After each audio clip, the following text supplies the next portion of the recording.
Tehran में तालिकानी street और यहां पहुंचे हैं हजारों लोग। तालिकानी स्ट्रीट पर 1979 से पहले अमेरिका का दूतावास हुआ करता था। आज भी है, लेकिन बस इमारत बाकी है, क्योंकि 46 साल पहले ईरान का जो गुस्सा अमेरिकी दूतावास पर फूटा था, आज उसी का एक और ट्रेलर तेहरान में दिखाया जा रहा है।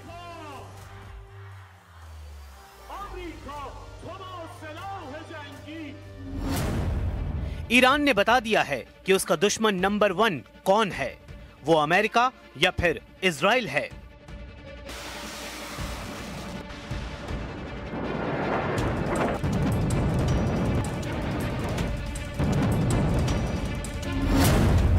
ईरान ने बता दिया है कि वो अपने दुश्मन नंबर 1 और दुश्मन नंबर 2 के साथ फिर से युद्ध के लिए पूरी ताकत के साथ तैयार है।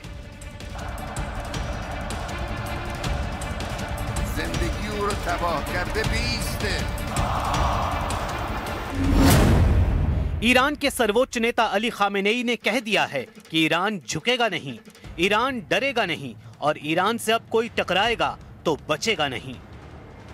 ईरान के नए तेवर को समझने के लिए वहां की राजधानी तेहरान चलिए। तेहरान के तालिकानी स्ट्रीट पर जमा हुए लोग देखिए और समझिए कि आखिर ईरान के लोग क्यों अपने दुश्मन नंबर 1 और दुश्मन नंबर 2 के खिलाफ इकट्ठा हुए हैं। इसकी पूरी डिटेल समझने के लिए देखिए कि 46 साल पहले 4 नवंबर 1979 को क्या हुआ था। सब कुछ फ्लैशबैक में है।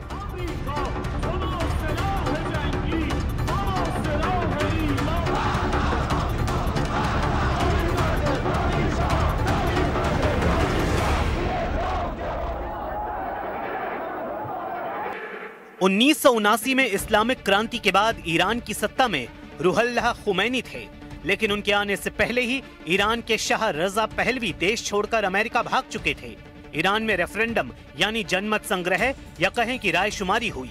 98% लोगों ने कहा कि वो खुमैनी के साथ हैं। इस दौरान पता चला कि शाह अमेरिका भागने के साथ साथ ईरान के अरबों डॉलर की संपत्ति भी अमेरिका ले गए हैं। ईरान में हुई इस्लामिक क्रांति के वक्त 3 महीने के दौरान ये रकम बैंक से निकाली गई थी। शाह रजा पहलवी को अमेरिका ने पनाह दी तो ईरानियों का गुस्सा भड़का और फिर जब अमेरिका ने शाह को ईरान सरकार के हवाले नहीं किया तो तेहरान में अमेरिकी दूतावास पर हजारों लोगों ने हमला कर दिया। इस दौरान अमेरिकी दूतावास का स्टाफ, जिनकी तादाद 66 के करीब थी, उनमें से 52 लोगों को 444 दिन तक बंधक बनाकर रखा गया। ये ऐसी घटना थी जिसके बाद आज तक अमेरिका और ईरान के राजनयिक संबंध पटरी पर नहीं आए और न आने की उम्मीद है। इसकी वजह है ईरान ने अमेरिका को अपना दुश्मन नंबर 1 बता दिया है। ईरान ने कहा है कि जब तक अमेरिका इजराइल की मदद करना बंद नहीं करता, उसके साथ कोई बातचीत मुमकिन नहीं है। ईरान ने बता दिया है कि वो बिजली पैदा करने के लिए परमाणु कार्यक्रम जारी रखेगा और उसे कोई ताकत रोक नहीं सकती। ईरान ने कह दिया है कि अब अमेरिका को खाड़ी देशों से अपने सैनिक अड्डे खत्म करने पड़ेंगे। यहां से अमेरिका को हटना होगा। अमेरिका ने जून 2025 में ईरान की मिसाइल लॉन्च होते देखी हैं। इजराइल ने ईरान की मिसाइलों से अपने शहरों को उजड़ते हुए देखा है। ईरान की इस ताकत में 8 गुना इजाफा करने की तैयारी अब पुतिन ने कर ली है, क्योंकि पुतिन और खामेनेई के बीच एक डील ने रूस और ईरान के हर दुश्मन को चारों खाने चित्त कर दिया है। इसलिए कहा जा रहा है कि ईरान को पुतिन वाली बड़ी ताकत मिलने जा रही है। खामेनेई और उनके कमांडरों का रुख देखकर साफ लग रहा है कि न अमेरिका न ही इजराइल के लिए ईरान से निपटना आसान होने वाला है, क्योंकि एक तरफ रूस से भारी समर्थन मिलने के बाद ईरान लगातार अमेरिका को आंख दिखा रहा है, तो दूसरी तरफ इजराइल के लिए उसने अपनी नई मिसाइल तैयार करके रखी हुई है।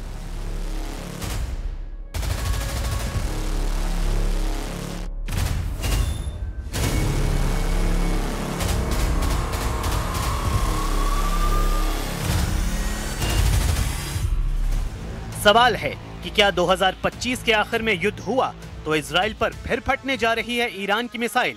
क्या ईरान इजराइल के बीच हालात बिगड़े तो तेल अवीव और हाइफा में फिर इसी तरह होगा हमला? क्या ईरान की मिसाइलों के आगे फिर ढह जाएगा इजराइल का डिफेंस सिस्टम? इजराइल पर ईरान के हमले को लेकर लगातार ईरान के कमांडर चेतावनी दे रहे हैं। रेवोल्यूशनरी गार्ड्स के नए चीफ मेजर जनरल मोहम्मद पाकफूर ने ऐसी वार्निंग दी है कि नेतन्याहू और ट्रंप के पैरों तले जमीन खिसक जाएगी। ऐसा दावा ईरान में किया जा रहा है। कमांडर पाकपूर ने कहा है कि अगर इजराइल ने ईरान पर फिर हमला करने की गलती की तो ईरान की सेना इजराइल के लिए जहन्नुम के दरवाजे खोल देगी। मेजर जनरल पाकपूर की वार्निंग बता रही है कि ईरान ऑपरेशन ट्रू प्रॉमिस 4 को अंजाम देने के लिए पूरी तरह तैयार है। ईरान के इस बहुत ही ताकतवर कमांडर की वार्निंग डराने वाली है। सर्वोच्च नेता अली खामेनेई की चेतावनी के साथ साथ एक कमांडर ने डबल फ्रंट वाली चेतावनी दी है और कहा है कि 13 दिन के युद्ध के बाद अगला हमला दुश्मनों की जड़ें हिला देगा।